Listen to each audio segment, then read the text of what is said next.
Lazy super ambition people adalah istilah di mana ketika kemalasan dan ambisi tinggi berada dalam satu tubuh. Konsep lazy super ambition people mungkin terdengar kontradiktif. Ini karena bagaimana bisa seseorang yang sangat ambisius juga menjadi pemalas? Bukankah ambisi harusnya beriringan dengan disiplin dan kerja keras? Namun, jika kita melihat lebih dalam, ada kelompok orang yang memiliki ambisi besar, tetapi tetap terlihat malas dalam tindakan sehari-hari. Fenomena ini sebenarnya cukup umum dan berkaitan erat dengan psikologi manusia, sistem kerja otak, serta pola pikir yang berkembang dalam era modern. Seseorang yang masuk dalam kategori ini biasanya memiliki impian besar. Mereka ingin menjadi sukses, kaya, berpengaruh, atau mencapai sesuatu yang luar biasa dalam hidup mereka. Namun di sisi lain, mereka juga mengalami kesulitan dalam mengambil tindakan yang konsisten atau merasa terlalu malas untuk melakukan langkah-langkah kecil yang diperlukan untuk mencapai tujuannya. Ciri-ciri utama dari mereka ialah punya ambisi yang sangat besar, bahkan seringkali di luar jangkauan yang normal.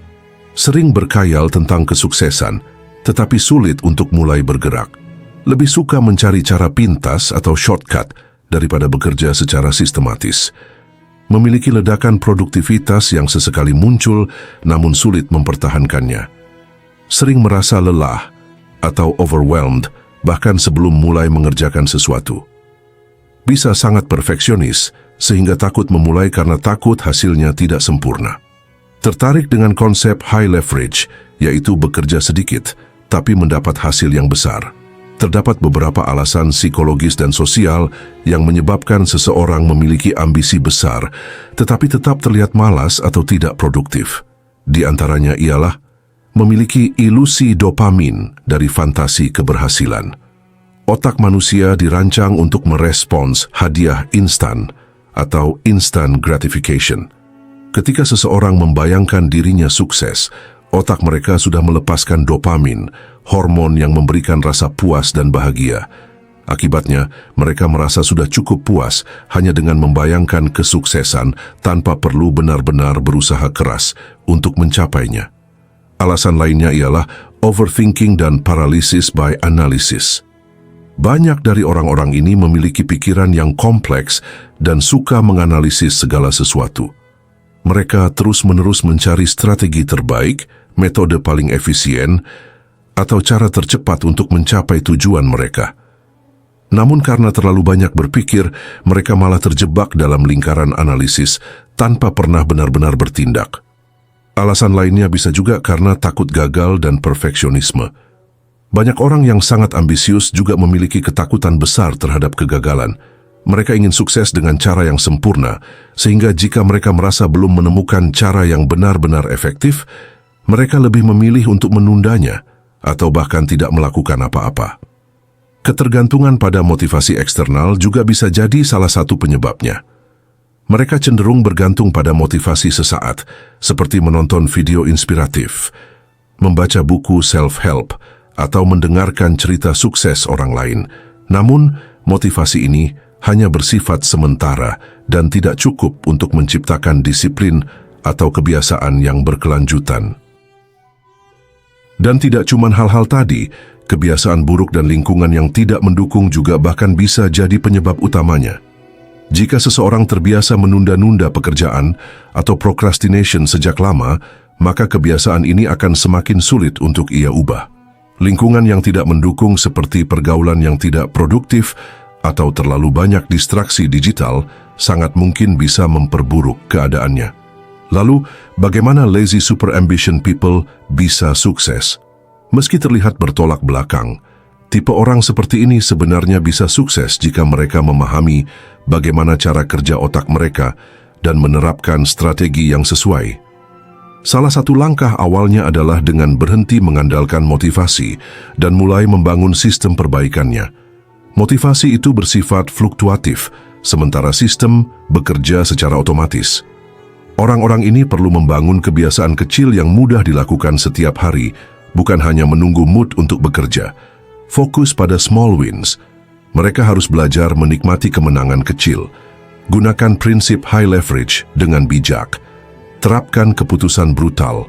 Karena seringkali mereka hanya perlu membuat keputusan radikal seperti menghapus semua distraksi dari lingkungannya, mengurangi konsumsi konten motivasi, dan mulai menerapkan tindakan nyata, serta menetapkan deadline ketat dan sistem pertanggungjawaban dalam rutinitasnya. Beranilah menghadapi ketidaksempurnaan. Terima bahwa tidak semua hal akan berjalan dengan sempurna. Banyak keadaan yang lebih baik memulainya dengan hasil yang kurang ideal, tetapi bisa diperbaiki seiring berjalannya waktu, daripada terus menunda karena ingin semuanya sempurna. Orang yang masuk dalam kategori ini seringkali tertarik dengan konsep bekerja lebih sedikit, tetapi mendapatkan hasil lebih besar. Ini sebenarnya bisa menjadi keunggulan jika diterapkan dengan benar, misalnya dengan otomatisasi, delegasi, atau penggunaan strategi yang lebih efektif daripada sekadar kerja keras tanpa arah. Tetapi jika salah, ya hasilnya orang-orang ini. Karakteristik lazy super ambition people ini paling sering ditemukan pada tipe MBTI yang memiliki kombinasi intuisi, perasaan, perceiving, atau yang memiliki kecenderungan untuk banyak berpikir, tetapi sulit mengeksekusi. Beberapa tipe yang paling cocok dengan deskripsi ini adalah The Dreamer atau si idealis INFP.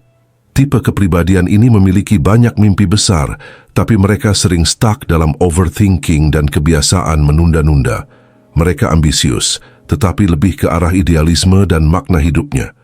Mereka bisa jadi sangat malas karena mereka sering sibuk dengan pikiran sendiri tanpa eksekusi nyata.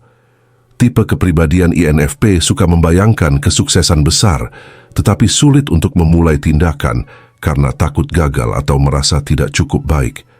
Mereka juga mudah terdistraksi oleh berbagai inspirasi baru, sehingga cukup sulit bagi mereka untuk tetap konsisten dalam satu jalur. Tipe kepribadian lainnya ialah INFP. Individu ini memang memiliki ide-ide besar dan ambisi yang luar biasa. Akan tetapi, mereka gampang bosan dan sering tidak menyelesaikan apa yang mereka mulai. Apakah mereka ambisius? Sangat. Mereka ingin sukses dan diakui.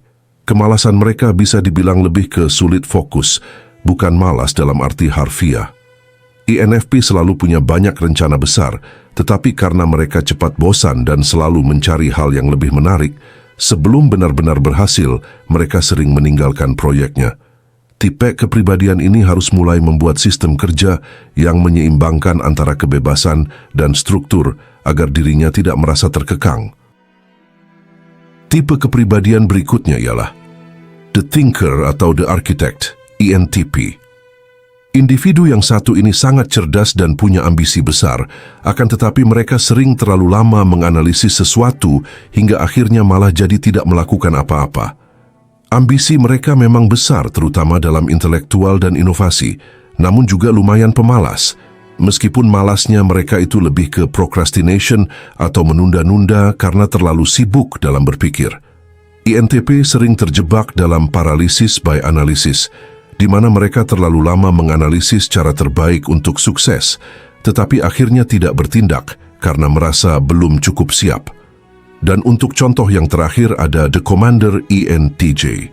Komander kita yang satu ini sudah bukan rahasia lagi jika mereka punya ambisi besar untuk menguasai dunia. Tapi kalau bisa, mereka ingin mencari cara tercepat dan termudah dalam memperolehnya. ENTJ selalu ingin mencapai level tertinggi dalam karier dan kehidupan. Mereka sebenarnya tidak malas dalam arti klasik, tetapi mereka selalu mencari cara untuk bekerja sesedikit mungkin dengan hasil yang semaksimal mungkin. ENTJ yang tidak dapat disiplin seringkali jatuh ke dalam kebiasaan mencari shortcut atau terlalu sibuk merancang strategi tanpa tindakan nyata. Mereka harus mulai memastikan bahwa mereka benar-benar mengeksekusi rencana, bukan hanya berbicara tentang strategi saja. Belajarlah menikmati proses, bukan hanya hasil akhirnya. Jadi siapa yang paling sesuai? Jika kita mencari MBTI yang paling mendekati lazy super ambition people, maka INFP dan ENTP adalah kandidat terkuat karena mereka memiliki ambisi besar, tetapi sering terjebak dalam overthinking dan procrastination. Sementara ENFP dan ENTJ juga memang memenuhi kriterianya, tetapi dalam versi yang sedikit berbeda. ENFP karena mereka gampang bosan, sedangkan ENTJ karena mereka lebih suka mencari cara tercepat dan termudah untuk sukses tanpa harus bekerja terlalu keras. Kesimpulannya ialah, orang yang termasuk dalam kategori lazy super ambition people bukan berarti tidak bisa sukses. Justru jika mereka bisa memanfaatkan cara berpikir mereka dengan lebih baik, mereka bisa menjadi orang-orang yang sangat berpengaruh. Mereka memiliki visi besar, tetapi tantangan utama mereka adalah mengubah visi tersebut menjadi tindakan nyata. Kesuksesan mereka bergantung pada kemampuannya dalam membangun sistem dan kebiasaan yang mendukung.